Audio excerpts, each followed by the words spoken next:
श्रीमद् भागवत साप्ताहिक कथा के विशिष्ट प्रकरण का भाग 3 में प्रालंबासुर का दार्शनिक चिंतन एवं उसका पूर्व जन्म। श्रीमद् भागवत स्कंद के 18वें अध्याय में प्रलंबासुर का चरित्र का वर्णन किया गया है। भगवान श्री कृष्ण बलराम जी ग्वाल बालों के साथ ब्रज में निवास कर रहे हैं। उसी समय ग्रीष्म ऋतु का आगमन हुआ। यह ग्रीष्म ऋतु बसंत ऋतु के समान प्रतीत हो रहे थे। भगवान गोपों के साथ अनेक प्रकार के खेलों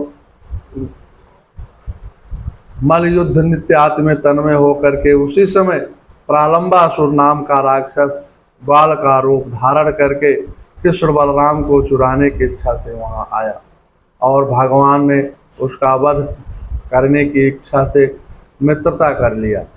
भगवान ने क्रीड़ा के लिए बाल बालों के 2 दल सुकर्मा कुकर्मा बनाए। प्रालंबासुर बलदाऊ को दल में सम्मिलित होकर छल से बलदाऊ को पीठ पर बैठा करके निश्चित स्थान पर न छोड़ करके मारने की इच्छा से आकाश में लेकर उड़ गया। बलदाऊ जी ने उसकी दुर्भावनाओं को जान करके समझ करके बहुत दूर से उसके ऊपर मुक्के का प्रहार किया और वह परम धाम पहुंच गया। उसकी आत्मज्योति परमात्मा के में विलीन हो गई। दार्शनिक चिंतन में इस कथानक में प्रालंबासुर वासना का स्वरूप है। वासना सब संस्कृत की वश भाष से बना हुआ है। जीव के पूर्व जन्म के संस्कार की वासना के रूप में मन में बसे रहते हैं। जैसे हींग की डिब्बी में हींग निकल आता है तो बहुत दिनों तक उस खाली डिब्बी में हींग की सुगंध नहीं जाती है। उसी प्रकार पूर्व जन्म का शरीर छूटने के बाद भी पूर्व जन्म के संस्कार में वासना के रूप में निहित हो जाती है। भागवत में 3 प्रकार के वासनाओं का वर्णन किया गया है, सद असद और मिश्र।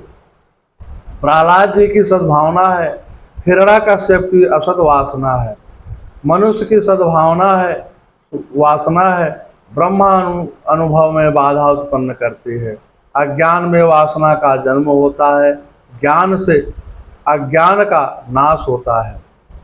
परमात्मा के ज्ञान से वासना नष्ट हो जाती है।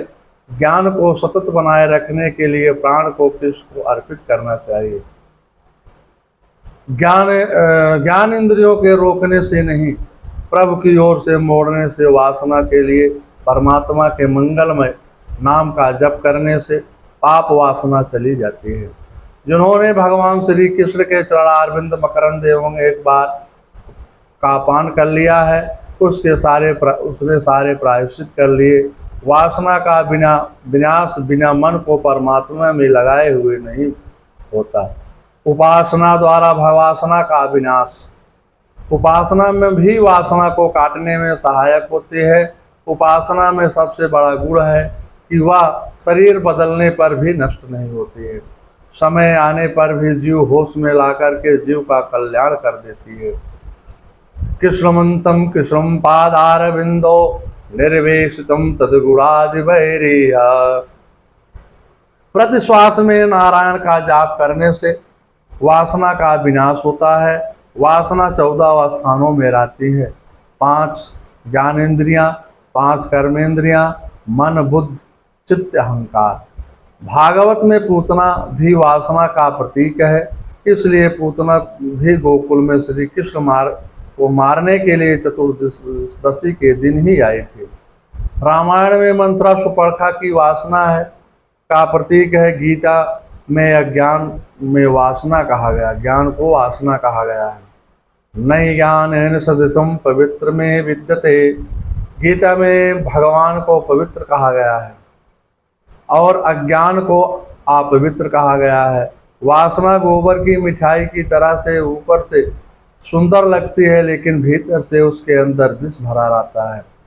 वासना विनाश के लिए सुखदेव जी ने राजा परीक्षित जी से कहते हैं कि राजा परीक्षित को 7 दिन तक भागवत की कथा सुनाई।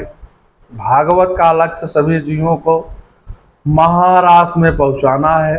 वासना विनाश के बिना जीव का प्रवेश महारास में नहीं होता है। वासना अलौकिक होने से श्री कृष्ण के चरणारविंद से में प्रेम हो जाता है। वासना विनाश के लिए सत्संग आवश्यक है। वासना समस्त से अलौकिक बनती है। सत्संग वासना सत्संग से अलौकिक बनती है। सत्संग भगवान को प्राप्त करने की पहली सीढ़ी है।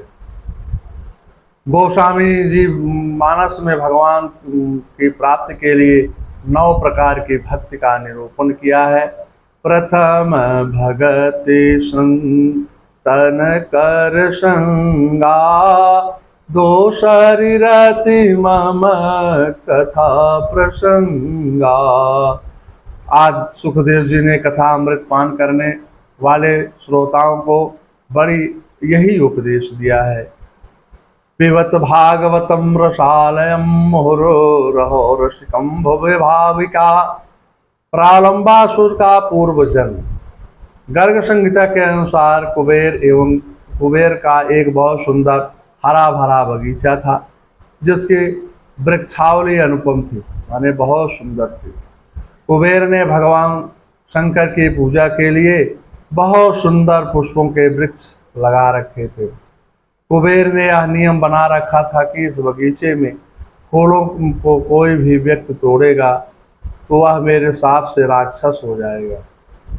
एक समय हूँ गंधर्व का पुत्र अनेक तीर्थों में घूमता हुआ उस बगीचे में आकर के पहुंच गया, और वह कुबेर के श्राप से अनभिज्ञ था, माने जानता नहीं था। वह उसको बगीचे के नियम की को भी जानकारी नहीं थी। उसने जाते समय संयोगवश तुरंत फूल तोड़ लिए। वह फूल तोड़ते ही राक्षस योनि को प्राप्त हो गया। बाद में जब उसे पता चला, तब उसने कुबेर के पास जाकर के बहुत समय याचना मांगा। दयाल कुबेर ने कहा, द्वापर के अंत में जब भगवान श्री कृष्ण का अवतार होगा, तब बलराव जी के साथ तेरी मुक्ति हो जाएगी। द्वापरांते चा मुक्त बलम देवस्य हतस्ता भविष्यत न संदेहम भंडार के यमुना तटे। हो श्रुतम सा गंधर्व प्रालंबोसुरम भूनम महासुरा, कुबेरस्य वराद्रजनम परम मोक्षम जगाम। गर्ग संहिता से 20/23 और 20/24। मंगलम भगवान विष्णु मंगलम गरुड़ाध्वजा मंगलम पुंडरीकाक्षाय मंगलाय तनोहरि।